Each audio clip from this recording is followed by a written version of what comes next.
dapat Engkau. Kerinduan kami sebagai jemaat-Mu GKRI Roti Hidup, kami mau mempersembahkan seluruh totalitas hidup kami menjadi persembahan yang sejati di hadapan Tuhan. Kami tidak mau ya Tuhan, kehidupan kami menjadi persembahan yang tidak berkenan. Kami mau seluruh kehidupan kami Tuhan pakai untuk menjadi berkenan di hadapan Tuhan. Saat ini kami jemaat-Mu, kami mau belajar kebenaran firman-Mu. Kami mau mendengarkan Tuhan di dalam hidup kami. Tapi kami menyadari kami adalah manusia yang terbatas, manusia yang penuh dengan dosa. Untuk Tuhan, mohon Tuhan Roh Kudus menyucikan setiap kami, menguduskan setiap kami, sehingga kami dapat layak di dalam membaca, merenungkan firman-Mu saat ini. Tuhan, anugerahkan kami juga hati yang terbuka untuk mau menerima sabda udara firman, pikiran yang fokus di dalam mendengarkan suara Tuhan saat ini, sehingga kami di dalam mendengarkan firman Tuhan, kami tidak hanya sia-sia di dalam mendengarkannya, sehingga firman itu dapat mengubah hati kami, mengubah hidup kami ke arah yang Kau kehendaki. Kami seluruh kami jemaat-Mu yang akan siap mendengarkan firman. Berkati juga Tuhan hamba-Mu yang terbatas dalam menyampaikan firman ini. Pakai lidah bibir hamba-Mu sehingga hamba-Mu menyampaikan firman Tuhan sesuai seturut dengan Tuhan. Kami serahkan waktu pekerjaan firman ini dari awal pertengahan hingga akhirnya. Biarlah Tuhan yang berkehendak, yang berdaulat di dalam doa kami hanya di dalam nama Yesus. Selamat kami hidup dan telah berdoa dan mengucap syukur. Amin. Selamat pagi Bapak Ibu. Selamat pagi. Bagaimana kabarnya? Baik. Baik ya. Bersyukur kalau Tuhan izinkan kita hari ini bisa hadir, duduk diam untuk memuji Tuhan di tempatnya, di tempat ini. Kita bersyukur kita sudah berada di bulan yang kelima di tahun 2023. Kita juga bersyukur Tuhan sudah menjauhkan kita dari penyakit sehingga kita bisa duduk diam mendengarkan Tuhan. Dan tidak kalah lagi saat ini kita diberi kesempatan untuk mau mendengarkan firman Tuhan pagi hari. Mari Bapak Ibu kita membuka Alkitab kita untuk kita baca merenungkan firman Tuhan hari ini yang terambil di dalam 2 Korintus pasalnya yang ke-9 ayatnya yang ke-6 hingga yang ke-9 dan 2 Korintus pasal 8 ayat 11 dan 12. Sekali lagi saya mengajak kita untuk membuka Alkitab kita di dalam 2 Korintus pasalnya yang ke-9 ayat yang ke-6 hingga yang ke-9 dan 2 Korintus pasal 8 ayat 11 dan 12.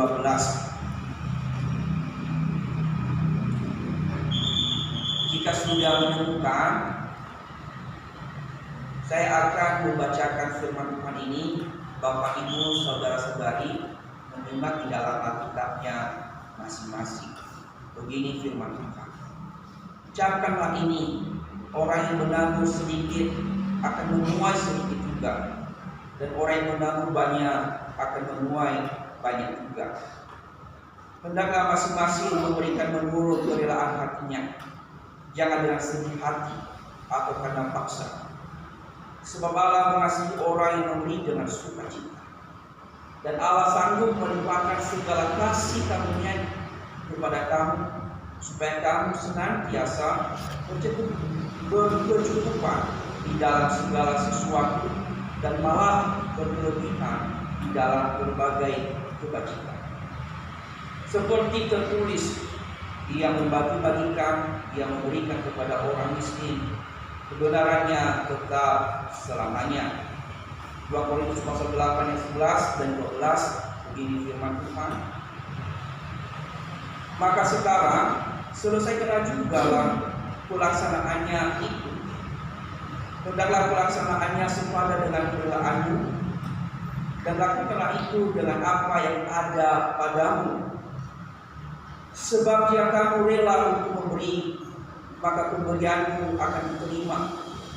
Kalau pemberianmu itu berdasarkan apa yang ada padamu, bukan berdasarkan apa yang tidak ada padamu. Demikian jauh pembacaan firman Tuhan hari ini. Dan dikatakan adalah berbahagialah setiap kita yang membaca, merenungkan, terlebih orang yang melakukan firman Tuhan itu di dalam kehidupannya setiap hari. Bapak Ibu saudara-saudariku, hari ini kita berbicara satu tema atau satu judul firman Tuhan yang tidak asing lagi bagi kita, yang sudah mungkin kita sering mendengar tentang tema ini, yaitu pemberian yang berkenan kepada Allah atau persembahan yang berkenan kepada Allah.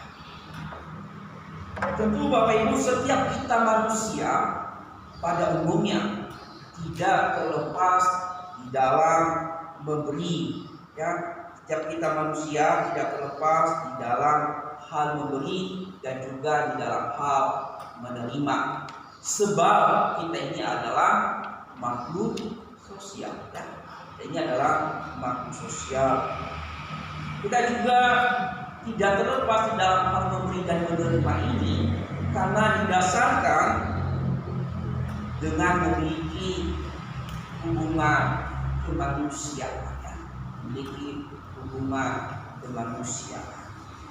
Nah, terlebih Bapak Ibu, kita sebagai orang percaya, sebagai orang Kristen, kita tentu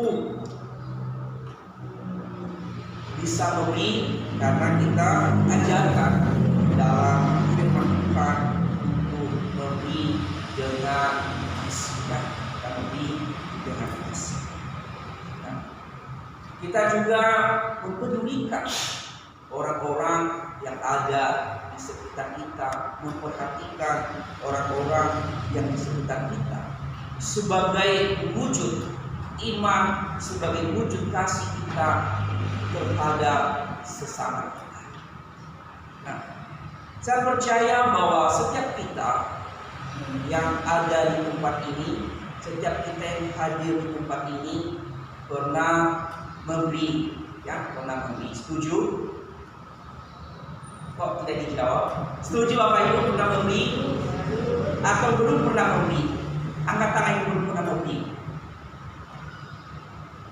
Berarti semuanya sudah pernah memberi, ya. Sudah pernah menerima, ya. Sudah pernah menerima. Nah, kalau kita tidak berani mengatakan saya belum pernah memberi, itu pertanyaan besar dalam kehidupan kita. Kalau kita mengatakan saya belum pernah memberi, setidaknya memberi harapan palsu kepada orang lainnya, setidaknya memberi harapan palsu. Nah, Bapak Ibu, secara umum, ya, secara umum kita diajarkan dari sejak kecil, diajarkan tentang hal memberi, ya.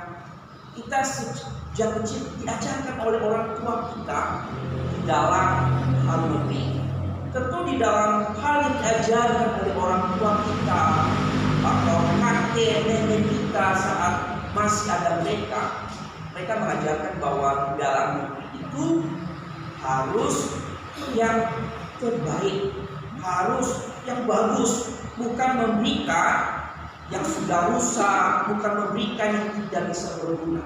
Tentu kita diajarkan memberi itu harus yang bisa bermanfaat dan berguna bagi orang lain. Nah, itu yang diajarkan kepada kita sejak kita kecil oleh orang tua kita, atau pada umumnya itu yang diajarkan oleh manusia kepada anaknya atau saudaranya.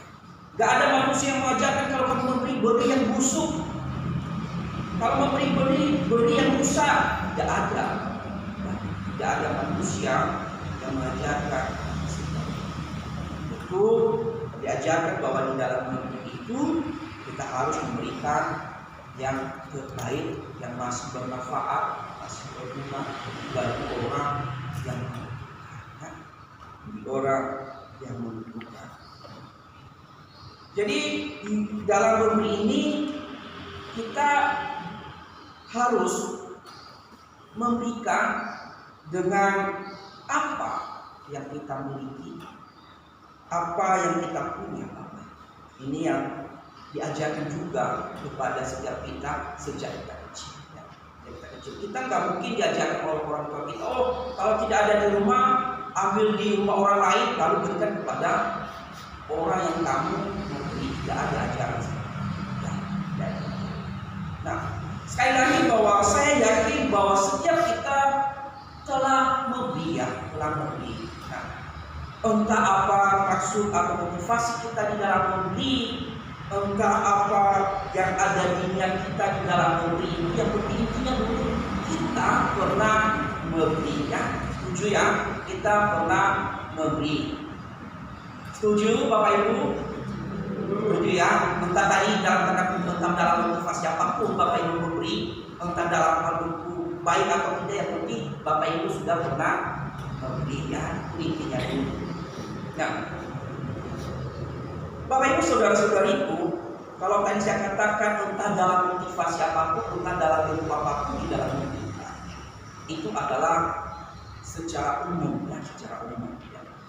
Dan hari ini kita diajarkan lewat kebenaran firman Tuhan, bagaimana kita memberikan persembahan atau memberikan pemberian yang berkenan kepada Tuhan. Seperti apa pemberian atau persembahan kita sehingga itu berkenan diterima oleh Allah. Seperti apa sih persembahan yang diterima, yang menyenangkan hati Tuhan? Mari kita melihat Bapak Ibu, seperti apa kata Alkitab di dalam memberi yang berkenan kepada Allah. Perlu kita pahami bahwa awal mula manusia yang memberikan persembahan yang pertama kali adalah Habel dan Kain. Kalau kita melihat di dalam Kejadian pasal 4 ayat yang ketiga di ayatnya yang kelima. Kalau kita melihat di dalam PL bahwa manusia yang pertama memberikan persembahan kepada Tuhan adalah Kain dan Habel, ya. Jelas di sana di dalam Kejadian pasal 4 ayatnya yang ketiga sampai ayatnya yang kelima. Mereka memberikan persembahan ini Bapak Ibu berasal dari inisiatif mereka sendiri, ya. Inisiatif mereka sendiri memberikan persembahan kepada Allah. Nah, kita melihat persembahan yang mereka berikan adalah dari hasil pekerjaan tangan mereka masing-masing. Apa yang dikerjakan atau profesi pada saat itu hanya dua, ya, beternak dan petani, ya. Jadi persembahan oleh Kain adalah hasil taninya, itu dia memberikan sebagian. Kalau kita memperhatikan di dalam Kejadian di sana, katakan Kain memberikan sebagian dari hasil tanah yang dikerjakannya kepada dia. Kalau Habel, dia memberikan anak sulung dari peternakan atau dari binatang atau hewan atau dari kambing dombanya diberikan kepada Tuhan, itu dikatakan lemah-lemahnya sehingga baunya menyenangkan. Nah, kita melihat di sana bahwa yang ketika Tuhan menilai di antara kakak beradik ini memberikan persembahan yang Tuhan berkenan atau menurut penilaian Tuhan, yang Tuhan berkenan terhadap persembahan mereka adalah persembahan Habel yang diterima, ya. Ketika Tuhan menilai yang memberi persembahan ini adalah yang berkenan kepada Tuhan adalah persembahan dari Habel. Nah, jadi itu awal mula manusia memberikan persembahan kepada Tuhan karena mereka menyadari bahwa mereka punya Tuhan, bahwa apa yang mereka miliki adalah dari Tuhan, ya. Itu mereka memberikan dengan inisiatif mereka sendiri tanpa ada aturan saat itu. Tanpa ada yang mengatur, kamu harus memberikan persembahan. Tapi niat memberi persembahan adalah inisiatif timbul dari hati Kain dan Habel. Nah, bagaimana kalau kita balik lagi ke tema kita, bagaimana persembahan yang berkenan kepada Tuhan? Bagaimana konsepnya atau prinsip di dalam memberikan persembahan, sedang persembahan itu berkenan kepada Tuhan? Kalau kita melihat Bapak Ibu, konsep persembahan yang dilakukan setelah Kain dan Habel memberikan persembahan kepada Tuhan, orang yang kedua memberikan persembahan, kalau kita memperhatikan di dalam Alkitab kita adalah Nuh. Ya, Nuh. Kita bukan Wisnu ya. Jadi Nabi Nuh. Kalau kita melihat di dalam Kejadian pasal yang ke-8 ayatnya yang ke-21 atau ayat mulai dari ayat 20 ke ayatnya yang ke-22 Bapak Ibu ya. Di situ kita melihat konsep tentang bagaimana memberikan persembahan yang berkenan kepada Tuhan ya. Memperhatikan di dalam Kejadian pasal 8 ayat 20 dan 21 ya. Misalnya kita melihat bahwa ketika air bah telah surut dan Nuh memilih dari binatang dan burung-burung yang tidak haram dipersembahkan sebagai korban kepada Allah. Artinya bahwa prinsip di dalam memberikan persembahan atau korban kepada Allah adalah harus yang halal ya, harus yang halal. Perhatikan baik-baik Bapak Ibu di dalam Kejadian 8 ayat 20 dan 21. Di sana jelas kita bahwa Nuh memilih dari antara binatang dan hewan di situ adalah memberikan korban persembahan kepada Tuhan, bukan dari binatang yang haram ya, katakan di sana. Tetapi mereka memilih dari binatang dan hewan itu binatang yang halal ya, halal atau dalam tanda kutip yang tidak cacat, yang tidak bercela atau yang terbaik di antara binatang yang dimiliki oleh Nuh saat. Dan dikatakan di sana ketika Tuhan mencium aroma persembahan yang diberikan oleh Nuh, apa kata Tuhan? Saya tidak lagi memberikan atau melenyapkan seluruh manusia. Itu di dalam Kejadian. Tetapi setelah itu Bapak Ibu, kalau kita melihat konsep dan prinsip di dalam Perjanjian Lama, di dalam Imamat pasal 1 sampai pasal 7, di sana sudah jelas Tuhan memberikan satu aturan ketetapan kepada Musa tentang persembahannya. Banyak jenis persembahan kalau kita baca di dalam Imamat pasal 1 sampai 7 itu ada korban-korban berbagai macam.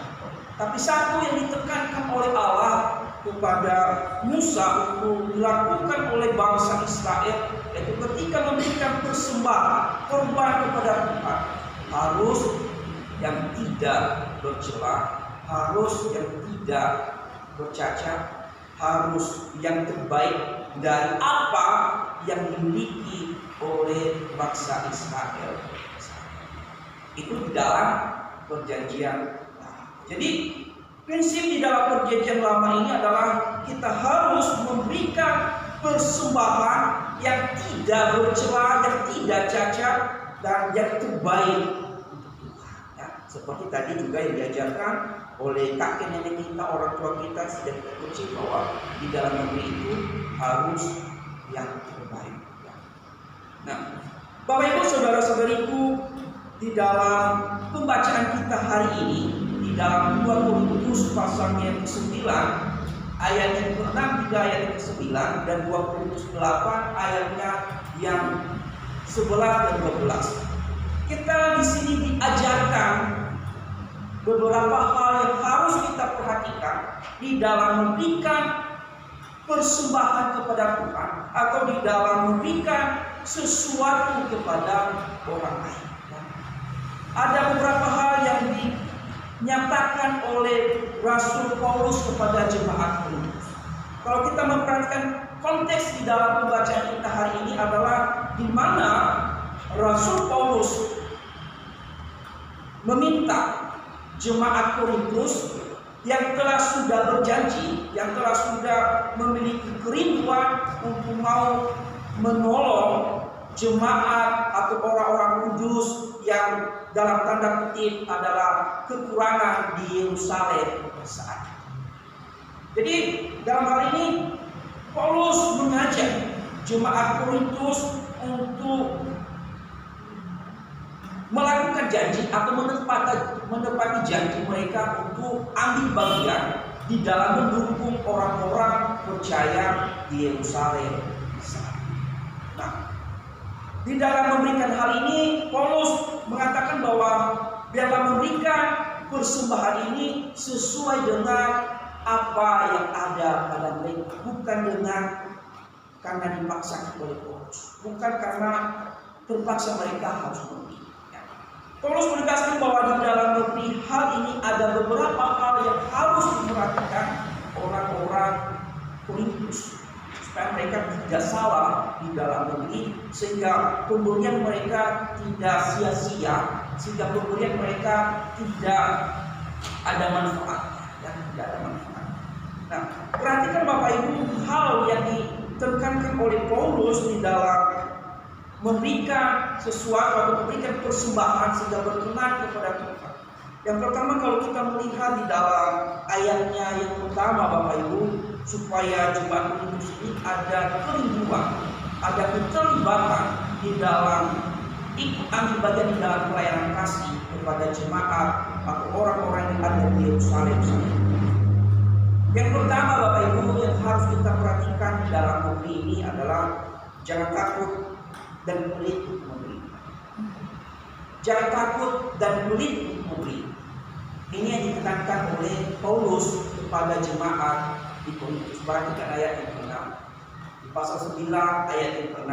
Di sana dikatakan, camkanlah ini, orang yang menabur sedikit akan menuai sedikit juga, dan orang yang menabur banyak akan menuai banyak juga.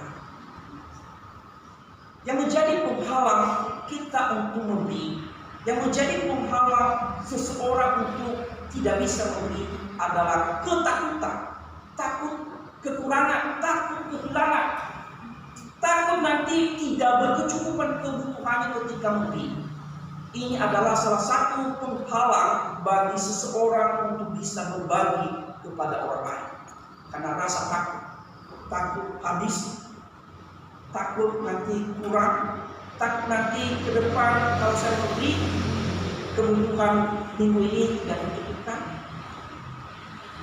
Sehingga karena ada rasa takut sehingga dia pelit, atau dalam kata arti irit yang secara halus, ya irit supaya tidak kehilangan, supaya tidak kekurangan.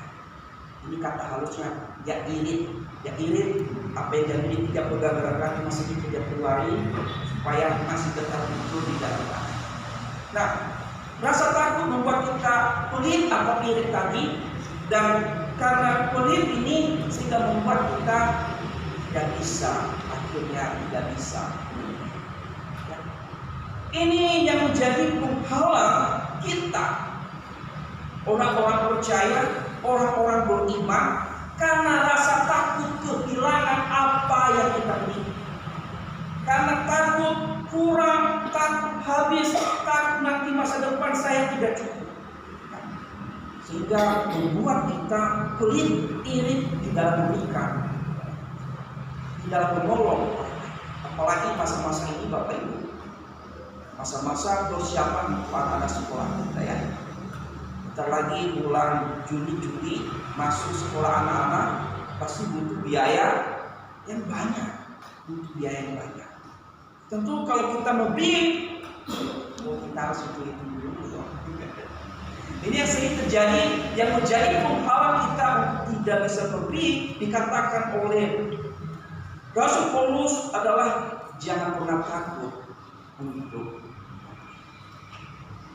Dikatakan bahwa jangan takut, camkanlah ini, orang yang memberi sedikit, orang yang menabur sedikit akan juga memberi sedikit, dan orang yang juga menabur banyak dia juga akan menuai banyak.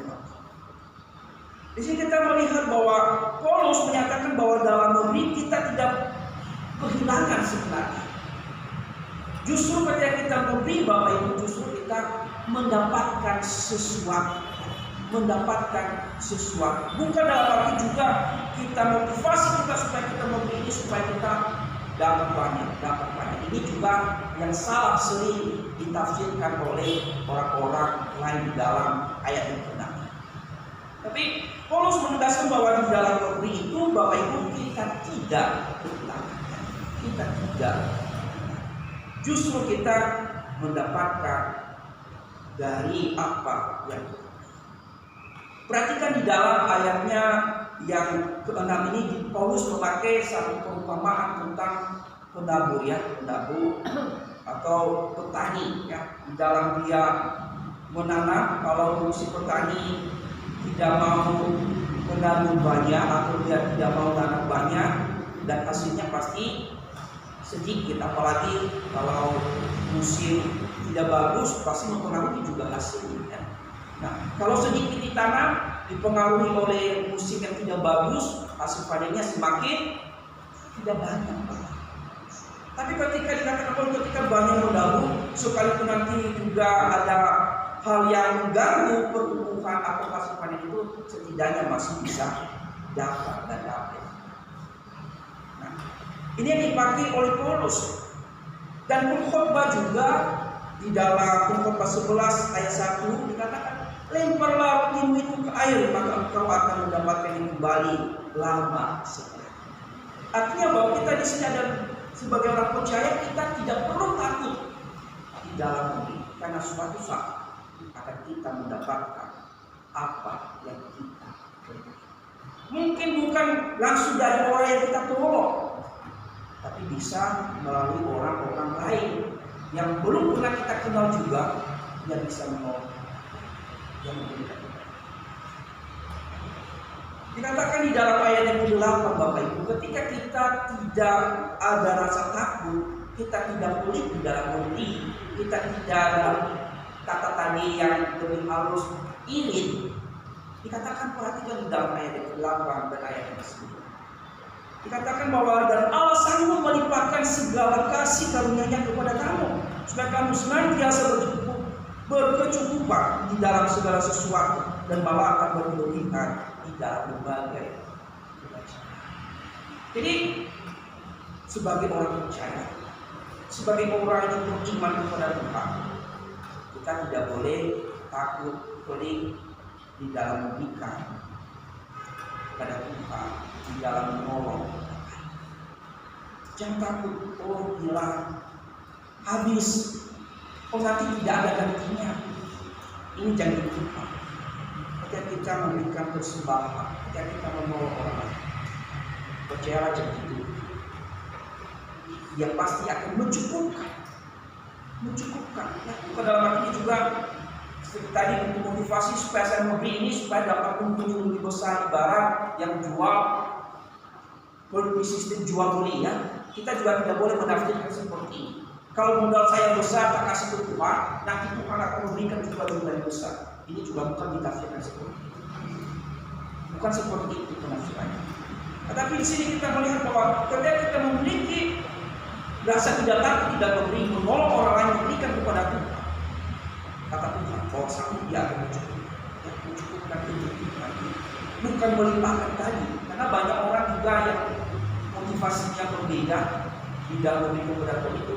Dia memberi kepada Tuhan supaya balik jumlahnya besar. Dia memberi kepada Tuhan supaya jumlahnya besar. Tapi kita sebagai orang percaya, harus jemaat ini, kita tidak boleh menafsirkan seperti itu. Kita tidak boleh berspekulasi, berpikir seperti itu. Tapi kita harus memberikan, dan kita percaya bahwa ketika kita masih bisa berbagi, kita punya Allah bahwa Dia sanggup mencukupkan kita di dalam segala hal. Selain itu Bapak Ibu, yang membuat kita atau menghalangi kita tidak bisa memberi, tidak bisa berbagi kepada orang lain adalah karena menunggu.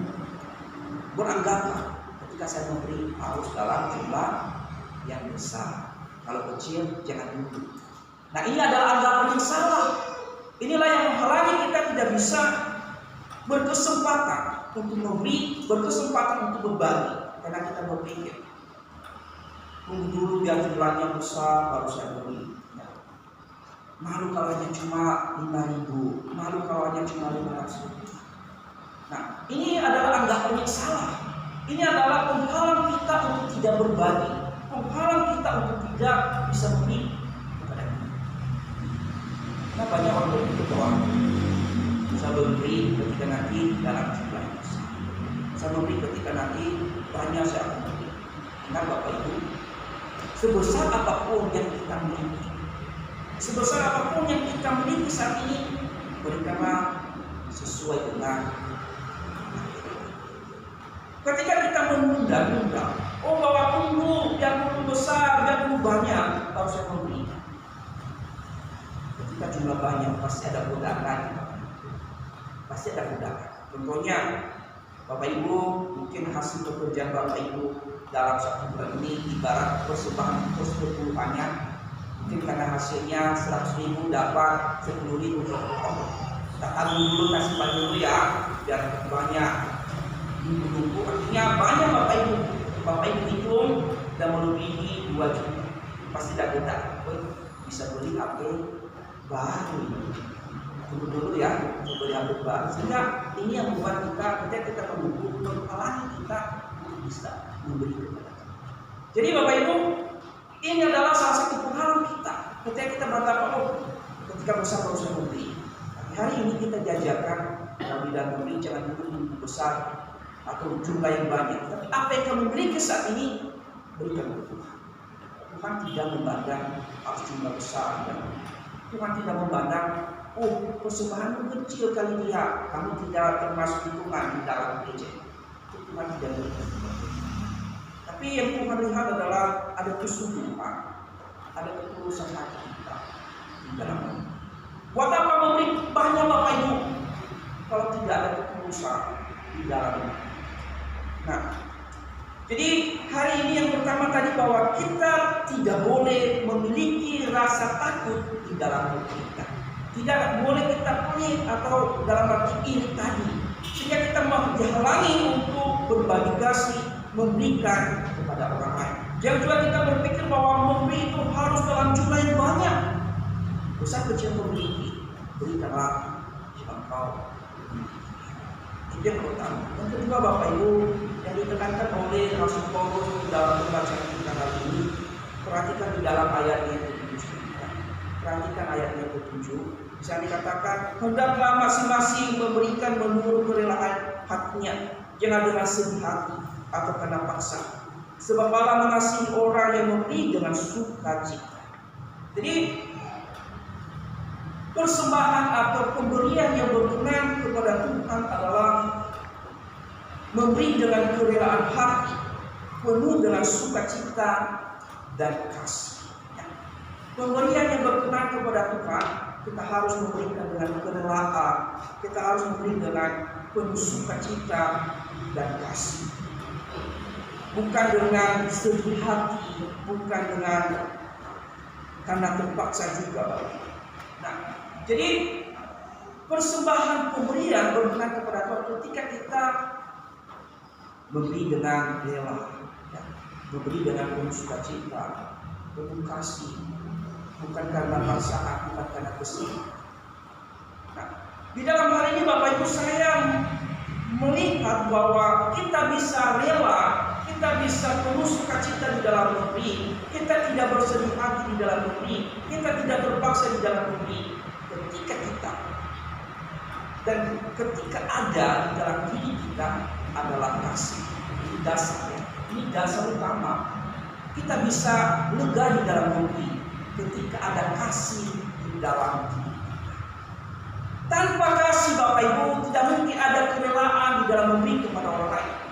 Tanpa kasih tidak mungkin ada ketulusan di dalam memberi kepada orang lain. Tanpa kasih kita tidak mungkin dengan penuh sukacita memberikan kepada orang lain. Jadi kunci utama kita bisa rela di dalam memberi ketika kita memiliki kasih di dalam kita. Ketika kita hidup di dalam kasih, sehingga kita tidak lagi hitungan di dalam. Ingat Bapak Ibu, di dalam Yohanes pasal 13, Allah merelakan anaknya berdasarkan apa? Kasih. Dia rela memberikan segala-galanya ketika dia memiliki kasih. Ini kuncinya. Tanpa kasih di dalam diri saya, tanpa kasih di dalam diri Bapak Ibu tidak akan pernah rela memberikan apa-apa. Bapak Ibu tidak pernah akan tulus memberikan apapun. Dan ini yang ditegaskan oleh Paulus kepada jemaat Korintus. Ketika kita hidup di dalam kasih, ketika kita sudah ada di dalam kasih, maka kita bisa memberikan dengan rela. Sekalipun tadi itu kita hanya cuma memiliki jumlah yang sedikit, tapi kita bisa rela berbagi. Karena kita memiliki, oh, saya mengasihi dia, saya mengasihi dia, saya akan memberikan untuk dia sebagai bukti bahwa saya rela. Kita bisa penuh sukacita karena kita memiliki kasih. Kita memberi dengan sukacita karena berdasarkan kasih. Kita memberi, kita tidak terpaksa karena kita memiliki kasih. Oh, saya mengasihi pakaian ini, saya harus memberikan wujudnya, saya harus memberikan sesuatu. Sehingga rela, saya penuh sukacita dan tidak terpaksa karena inisiatif saya sendiri, karena melihat saya tunjukkan kasih saya. Nah, ini yang harus ditekankan di dalam kehidupan jemaat di Korintus, supaya persembahan pemberian pelayanan kasih mereka, sehingga mereka tidak sia-sia. Itu juga di dalam sebagai orang percaya di dalam memberi itu, persembahan kita berkenan kepada Tuhan. Kita bisa memberi dalam jumlah apapun ketika kita memiliki kasih. Ketika kita mengasihi Tuhan, oh saya mengasihi Tuhan, saya rela memberi apapun. Saya mengasihi Tuhan, saya rela memberi dengan sukacita. Bukan karena terpaksa, bukan karena didorong oleh orang lain, tapi lahir dari inisiatif sendiri, lahir karena ada kasih untuk memberikan persembahan. Nah, pertanyaannya Bapak Ibu, selama ini Bapak Ibu memberikan, baik memberikan persembahan maupun memberikan kepada orang lain. Apakah persembahan atau pemberian Bapak Ibu didasarkan karena Bapak Ibu memiliki kasih, atau karena ada sesuatu hal Bapak Ibu memberikan terpaksa sedih hati, atau karena Bapak Ibu mau memberi supaya dipuji, supaya dibanggakan. Ingat kata Tuhan Yesus di dalam Matius pasal 6 ayatnya yang ketiga, Bapak Ibu, ayat pertama sampai ketiga, atau sampai ayat pertama sampai yang keempat, dikatakan bahwa ketika kita memberi bukan mencari kebanggaan diri, bukan mencari supaya kita dipuji. Dikatakan di sana bahwa kita memberi, kalau tangan kanan memberi, jangan sampai tangan kiri memberi, jangan sampai tangan kiri memberi. Dan di dalam memberi itu bukan dengan motivasi supaya dipuji, bukan motivasi supaya dibanggakan. Nah, inilah yang harus kita ingat di dalam memberi. Kita memberi dengan kerelaan kita, dengan ketulusan kita, tanpa embel-embelnya. Kalau ada embel-embelnya, itu bahaya. Setuju Bapak Ibu? Setuju ya? Jadi kita memberi berdasarkan kasih. Sehingga kalau kita memiliki kasih, apapun kita bisa merelakan. Ibarat contohnya Bapak Ibu. Kalau Bapak Ibu mengasihi anak Bapak Ibu rela bekerja mati-matian, bahkan tanpa mengenal lelah dan waktu demi anak Bapak Ibu. Sekolahkan, sekali Bapak Ibu tidak makan yang enak demi anak, itu adalah kasih. Kalau tidak ada kasih, mana mungkin Bapak Ibu berbuat seperti itu. Demikian juga kita di dalam kita memiliki kasih kepada Tuhan. Kita tidak akan pernah cuma capek seperti ini, usaha seperti ini, bekerja seperti ini. Nggak akan dicoba. Bapak Ibu mengasihi anak Bapak Ibu. Bapak Ibu rela dari sejak kecil Bapak Ibu besarkan sampai jadi tidak bisa bekerja. Bahkan di dalam kuliahkan Bapak Ibu. Bapak Ibu rela tidak makan makanan yang enak. Bapak Ibu rela tidak mau shopping di mall demi anak Bapak Ibu, demi kasih Bapak Ibu kepada anak. Nah, ini dasarnya. Kalau kita tidak memberi kasih, mana ada orang yang mau rela memberikan? Sudahkah Bapak Ibu hidup di dalam kasih dan memberi kasih sehingga hal itu mendorong Bapak Ibu di dalam hati tanpa paksaan, tanpa kesedihan, penuh dengan ketulusan, penuh dengan kerelaan, bukan karena kita memberi supaya kita dipuji, dibanggakan. Ingat tadi kata Yesus di dalam Matius pasal 5 ayat 1. Dan kita memberi dengan mencari pujian Bapa. Bukan kita memberi supaya kita dibanggakan. Dan kita harus memberi dengan kesungguhan hati. Tuhan tidak melihat besar kecil yang kita berikan. Seperti kata Tuhan Yesus kepada para muridnya ketika memperhatikan orang kaya dan juga janda miskin di dalam persembahan. Di dalam Markus pasal 12 ayat 41 atau di dalam ayat 41 sampai 45. Ketika Tuhan Yesus memperhatikan orang kaya memberikan persembahan dalam jumlah yang besar karena dia memiliki. Ketika juga janda miskin memberikan 2 peser 1 kulit, memberikan dengan kesungguhan.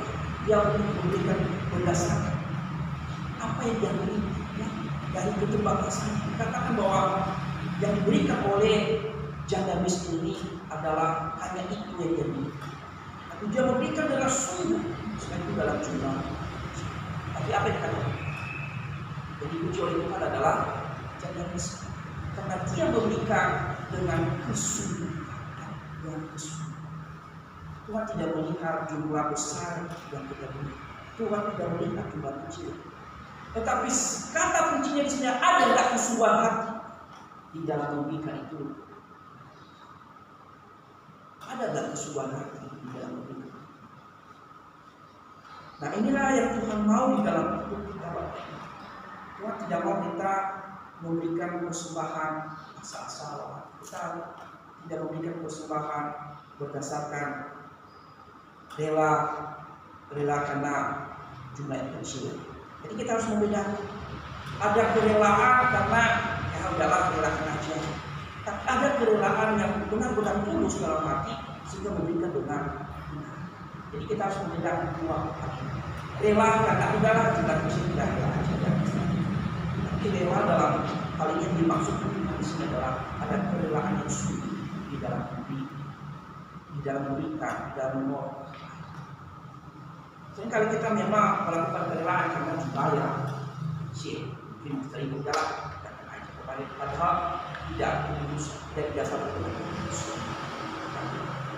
Ini Bapak Ibu yang harus kita perhatikan di dalam pemberian atau persembahan yang berkenan kepada Tuhan. Ketika kita memberikan berdasarkan kasih, maka hal ini kita rela, kita penuh sukacita, bukan dengan paksaan, bukan karena diingat persembahan berkurang. Tidak.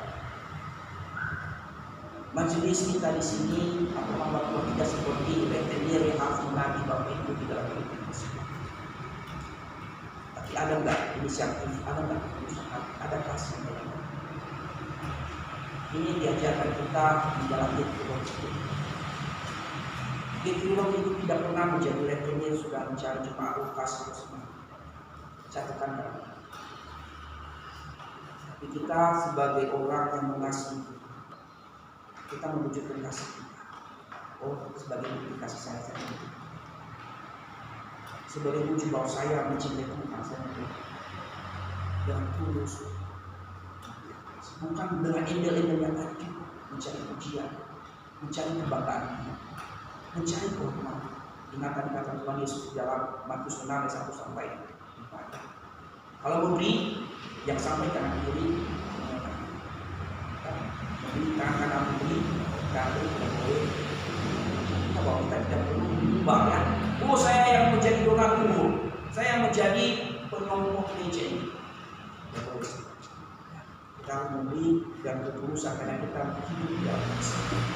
Yang ketiga Bapak Ibu, kita persembahan atau pemberian kita berkenan kepada Tuhan ketika kita memberi berdasarkan apa yang kita miliki. Perhatikan di dalam pasal 8 ayatnya yang ke-12 ya. 12b. Saya bacakan kita di sana. Katakan di sana, sebab jika kamu rela untuk memberi, maka pemberianmu akan diterima. Kalau pemberian itu berdasarkan apa yang ada padamu, bukan berdasarkan apa yang tidak ada padamu. Artinya bahwa di dalam kita memberi, di dalam kita memberikan persembahan, berdasarkan apa yang kita miliki, bukan mengada-ngada Bapak Ibu. Banyak orang yang memiliki konsep, yang saya menonton sebuah YouTube, bahwa ada orang yang memiliki konsep bahwa supaya dia tahu bahwa kita oleh hamba Tuhannya atau majelisnya, sekalipun dia tidak memiliki pekerjaan, sekalipun dia tidak memiliki penghasilan dalam bulan ini, dia berani minjam uang orang, bayar bertunggu. Ini adalah konsep yang salah. Dia berani pinjam uang orang untuk memberikan persembahan. Tapi ini yang salah Bapak Ibu. Entah siapa yang salah di sini, apakah jemaatnya atau pendetanya yang mengajarkan tentang konsep persembahan. Jadi di sini kita diajarkan lewat firman Tuhan ini, kita memberi dengan apa yang kita miliki. Kita tidak boleh mengada-ngada. Inilah yang pemberian yang diterima oleh Allah. Kita tidak boleh meminjam orang untuk memberikan persembahan, cuma ngomong. Ini yang ditegur oleh Paulus kepada jemaat Korintus. Memberikan berdasarkan apa yang kita miliki, bukan berdasarkan apa yang tidak ada pada kita. Nah, coba bayangkan Bapak Ibu, ketika Bapak Ibu contohnya ini, tapi saya percaya bahwa tidak ada di antara jemaat ini berlaku seperti itu. Contohnya, Bapak Ibu berniat untuk membeli, tapi Bapak Ibu tidak punya uang, lalu diberitakan meminjam. Tahu-tahu Bapak Ibu tidak bisa membayarnya, akhirnya menjadi ratusan bulan di dalam pembelian Bapak. Nah, ini hal ini kita tidak boleh berlaku seperti itu. Kita tidak boleh memaksakan diri kita. Kita tidak boleh melakukan hal yang mungkin bagi hamba Tuhan yang senang dengan pemberian. Seperti cuma saya memberikan duit, mantap cuma saya di firman Tuhan setiap bulan wajib berburu. Tapi saya tekankan Bapak Ibu, jangan beli karena tidak ada, beli dengan apa yang ada. Itu yang berkenan, itu yang berkenan, bukan berdasarkan. Jadi Bapak Ibu, di dalam kita memberi selama ini, bagaimana kita? Sudahkah kita memberi dengan tidak takut kekurangan, kehilangan, kehabisan apa yang kita beri? Sudahkah kita memberi dengan kerelaan, dengan penuh kasih, didasarkan kasih? Sudahkah kita memberi berdasarkan apa yang kita miliki, bukan berdasarkan yang kita tidak miliki, bukan mengada-ngada? Ini yang harus saya tegaskan. Kita tidak boleh mengada-ngada. Kalau tidak ada, tidak usah memberi. Gereja Getaway itu tidak pernah menyuruh Bapak Ibu pergi kalau tidak memberikan persembahan. Apakah ada majelis yang menyuruh Bapak Ibu pergi kalau tidak memberikan persembahan? Tidak ada ya sekarang ini. Nah, saya tahu majelis saya, kami dia, mungkin dia tidak pernah menyuruh Bapak Ibu pergi kalau tidak memberikan persembahan. Jadi ini harus kita. Nah, di dalam memberi, apakah kita sudah memberikan yang terbaik? Jika kita memberi itu seperti yang dikatakan Tuhan, itu pemberian yang terbaik. Sekarang kita bisa terjadi dalam memberi, kebanyakan kita memberikan sisa sisa dari uang belanja kita. Nah, nanti pergi ke pasar, ada uang yang ada ini yang itu. Tapi di dalam konsep memberi Bapak Ibu, ini bukan dalam arti membanggakan diri ya. Bukan dalam arti juga saya sudah sempurna di dalam mengelola persembahan. Nah, saya ajarkan di dalam keluarga saya dan sebelum saya berkeluarga juga. Ketika ada berkat rumah, yang saya prioritaskan adalah persembahan. Saya terapkan juga kepada istri saya. Ketika ada bujangan, yang kami utamakan dulu adalah persembahan. baik persembahan perpuluhan, persembahan yang ada murid satu, baru yang lain-lainnya kami gunakan kebutuhan sebenarnya. Dan ini yang harus kita terapkan juga di dalam kehidupan jemaat. Jemaat juga mungkin karena mungkin setiap hari dapat pekerjaan karena bekerja setiap hari. Di dalam bekerja setiap hari kita bisa dulu bahkan hari ini berapa yang misalkan hitung persembahan kita sendiri. Dan kita ibadah, kita tidak ambil bisa. Kita tidak boleh.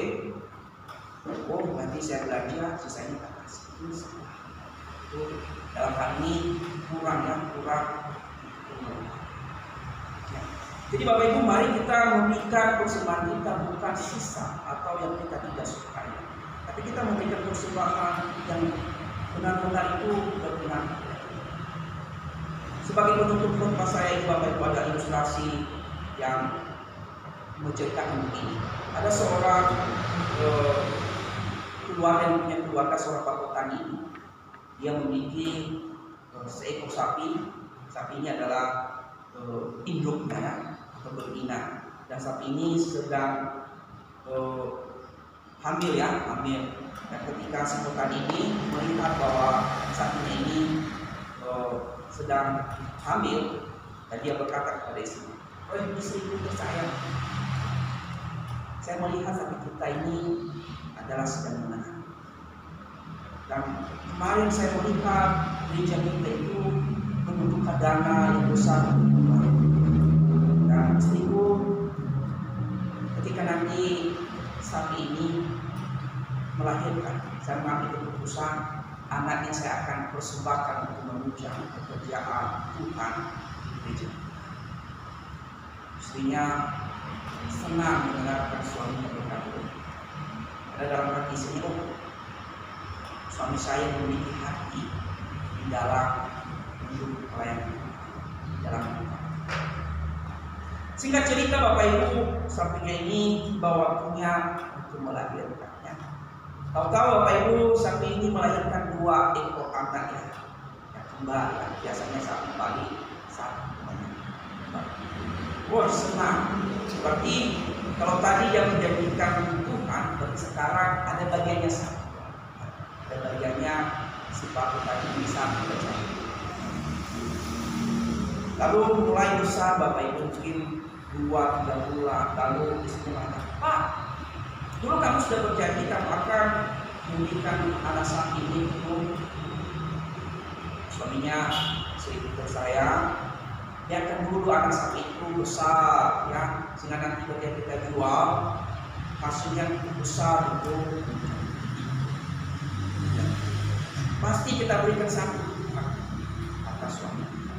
Singkat cerita Bapak Ibu, tahu-tahu kalau dulu belum ada PMK dan barang kena PMK atau penyakit. Nah, tahu-tahu Bapak Ibu, di antara anak sapi itu mati 1 ekor. Hanya 5 sapi saya mati.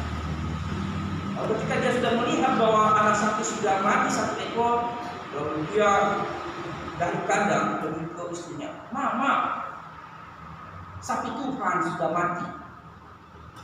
Lalu istrinya, "Kok bisa sapi Tuhan bisa mati? Padahal kami belum menentukan mana yang bagiannya Tuhan dan mana bagian kami. Kenapa kamu katakan bahwa yang mati itu bagi Tuhan?" Saya putuskan tadi ketika saya melihat bahwa anak sapi kita sudah mati, saya putuskan sendiri bahwa itu milik Tuhan yang mati. Nah, dari cerita ini Bapak Ibu, seringkali kita seperti memberikan yang tidak layak lagi. Seringkali kita berjanji, "Oh saya akan memberikan ini bagi Tuhan." Ketika kita sudah memberikan, kita memberikan yang tidak layak. Jadi hari ini kita tidak boleh memberikan harapan-harapan kepada Tuhan, memberikan janji-janji yang kita tidak bisa tepati. Kita harus berjanji, kita harus menepati janji. Kita tidak boleh memberikan yang mati itu sama seperti petani. Dia berkata bahwa sapinya Tuhan sudah mati, bahwa itu berarti. Satu cerita lagi Bapak Ibu, seorang anak sekolah minggu dan guru sekolah minggu. Guru sekolah minggu ini yang mengajarkan anak sekolah minggu tentang tadi persembahan orang kaya, raja dan miskin. Singkat cerita, ketika guru ini sudah mencerita bahwa kita harus memberikan persembahan kepada Tuhan dengan persembahan hati, dengan apa yang kita miliki. Guru sekolah minggu bertanya kepada anak-anak, apakah anak-anak sekolah minggu bersedia dan rela memberikan persembahan ketika memiliki uang 1 miliar? Anak sekolah minggu mengatakan rela. Bahkan mereka semangat berdiri. Oke, baik kalau rela. Pelan-pelan lagi, ibu guru sekolah minggu bertanya, apakah anak-anak sekolah minggu rela memberikan persembahan ketika memiliki uang 5 juta? Semangat berdiri memang mengatakan rela. Pertanyaan yang ketiga dengan jumlah pertanyaan yang sama, apakah anak sekolah minggu rela memberikan persembahan ketika memiliki uang 1 juta? Tetap semangat, anak sekolah minggu rela memberikan persembahan. Pertanyaan terakhir, persembahan minggu, apakah anak-anak sekolah minggu rela memberikan persembahan kepada Tuhan jika memiliki uang saat ini 10.000? Anak-anak semangat kata rela meminta, tapi di antara anak-anak ada satu orang yang tidak berdiri, yang tidak makan. Sekolah minggunya, kenapa anak ini? Lalu dia mendekati, kenapa kamu tidak rela memberikan atau tidak berdiri, tidak semangat seperti teman-temanmu di dalam memberikan persembahan kepada Tuhan kalau memiliki uang 10.000? Yang menjawab, anak ini menjawab, saya tidak mengangkat tangan, saya tidak berdiri karena saya punya uang 10.000 saat ini. Kalau saya memberikan nanti habis, tidak ada uang sakulah, karena saya tidak berdiri. Nah, dalam hal ini kita belajar dari sikap anak. Ketika punya uang yang nominal yang sama yang bilang kita tidak, tapi terkadang kita berandai-andai. Ketika dikatakan 1 miliar, 2 juta, 3 juta, kita kurang, oh seandainya saya punya uang, saya akan membeli. Seandainya saya punya mobil, saya akan merelakan. Seandainya punya ini dan itu, saya akan merelakan. Tapi ketika pas dikatakan saya punya seperti apa yang ada di kantor, terkadang kita tidak mau mengatakan saya. Kita terkadang sama seperti yang seperti itu. Ketika pas jumlah yang kita miliki, kita tidak pernah berkata saya mau. Dan biar firman Tuhan ini menyatakan kita rela memberikan berdasarkan kasih. Amin. Kita bakal firman Tuhan Allah Bapa kami yang di surga, kami berterima kasih Tuhan memberi kami pelajaran bagaimana memberi persembahan yang berkenan kepada Tuhan. Tolong ya Bapa, bantu kami untuk selalu mengerti bahwa Tuhan sudah lebih dahulu mengasihi kami. Tuhan sudah lebih dahulu memberi kami berkat. Ketika kami belum meminta, Tuhan sudah memberi terlebih dahulu. Dan ketika kami sudah mendapat, Tuhan kami mendapat pelajaran untuk memberi dengan kasih, memberi dengan rela. Tuhan juga mengajari kami untuk memberi tanpa mengharapkan pujian. Tolong ya Bapak, bantu kami untuk mengalahkan kedagingan kami. Kami secara daging suka menerima, kami secara daging tidak suka memberi. Bantu kami untuk dengan bahwa Tuhan sudah mengasihi kami, sudah memberi terlebih dahulu, maka kami harus mengasihi sesama kami. Ajari kami untuk menjadi saluran berkat ya Bapa kepada siapapun, kepada saat apapun kami perlu mengasihi Tuhan dan sesama. Terima kasih Bapa, dalam nama-Mu kami berdoa.